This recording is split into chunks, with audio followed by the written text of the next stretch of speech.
Bonjour et bienvenue aujourd'hui à bord de l'Opel Grandland X Hybride 4. Alors le Grandland X, vous le connaissez, c'est le cousin germain du Peugeot 3008. J'étais obligé de la faire celle-là. Donc c'est la version Opel du Peugeot 3008 et aussi du DS7 Crossback. Et donc cette année, vous vous en doutez, vous l'avez déjà compris, que de l'hybride et l'électrique, vous allez en manger beaucoup, nous aussi du coup. Et donc après le DS7 Crossback et le 3008 hybride, le Opel Grandland passe aussi à son tour à l'hybride. Il y aura deux versions au catalogue. Pour l'instant, on essaye le haut de gamme, la version de 300 chevaux, avec donc un moteur thermique à l'avant accolé à un petit bloc électrique, plus un autre bloc électrique à l'arrière. Donc 300 chevaux et une transmission intégrale. Et au printemps, il y aura une version moins puissante de 225 chevaux avec un seul bloc électrique, donc une version traction. Mais revenons donc à l'hybride 4, la version qui nous intéresse aujourd'hui. Que dire de particulier sur cette voiture ? Rien de spécial, le système fonctionne très bien. C'est le même système, donc, comme je vous l'ai dit, que l'on retrouve chez PSA, donc dans le DS7 Crossback et dans le Peugeot 3008. Donc rien de spécial à signaler. Le système est plutôt doux. 300 chevaux, je vous arrête tout de suite, c'est pas du tout une sportive, parce que la voiture est lourde. On est à plus d'une tonne 8 à cause des batteries et des trois moteurs. Donc en termes de comportement, en plus, on est sur un SUV, donc quelque chose d'assez haut.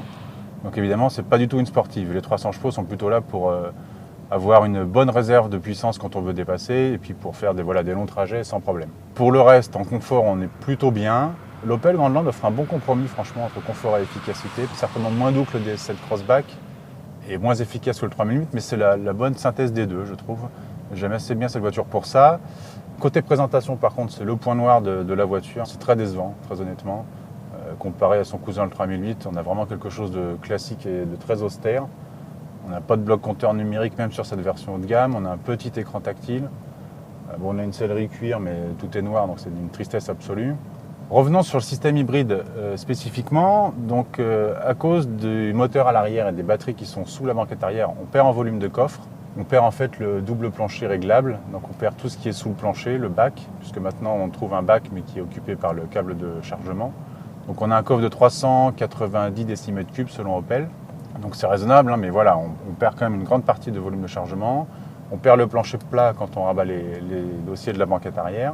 Mais sinon, c'est un Opel Grandland classique, équivalent au modèle thermique. On ne perd pas de place à l'arrière. Les passagers sont aussi bien traités dans cette version hybride que dans la version thermique. On a une garde auto généreuse notamment, même plus généreuse que dans le 3008. Donc ça, ce sera appréciable pour ceux qui ont des grands ados. Sur le système hybride en particulier, donc on a une commande de boîte automatique, puisqu'on a la boîte EAT8, avec un mode supplémentaire, un mode B, qui permet de régénérer davantage d'énergie au freinage. Et on a ici 4 modes de conduite, le petit bouton qui permet de commander 4 modes de conduite. Donc on peut choisir entre 100% électrique. On peut aller en 100% électrique, selon Opel, toujours, on peut parcourir jusqu'à 59 km. C'est pas terrible, mais il faut savoir que pour des trajets urbains, le moteur fonctionnera jusqu'à 80%, toujours pareil selon Opel, jusqu'à 80% en tout électrique. Donc pour quelqu'un qui ferait vraiment une utilisation urbaine en semaine et qui se servirait de sa voiture le week-end pour faire des longs voyages, on peut quasiment pas utiliser le moteur thermique de la semaine et profiter quand même de l'autonomie de l'hybride pour les longs parcours.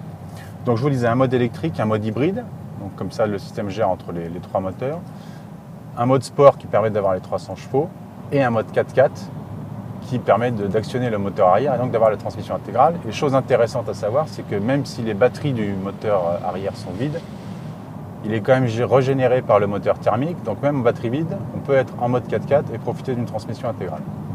Alors, je ne vous ai pas parlé du prix, parce que ça quand même, ça fait un peu mal. Donc on est dans la version haut de gamme, puisque la version hybride 4 de 300 chevaux ne sera disponible que sur les deux finitions les plus hautes. Donc la version Elite qui commence à 49 350 et cette version-ci, donc le plus haut de gamme, la version Ultimate qui est à 51 700 €. Alors vous allez me dire c'est cher. Alors oui, je trouve ça cher moi aussi, mais c'est moins cher que le Peugeot 3008 à finition équivalente, sachant que le 3008 n'a qu'une seule version, le plus haut de gamme, la version GT.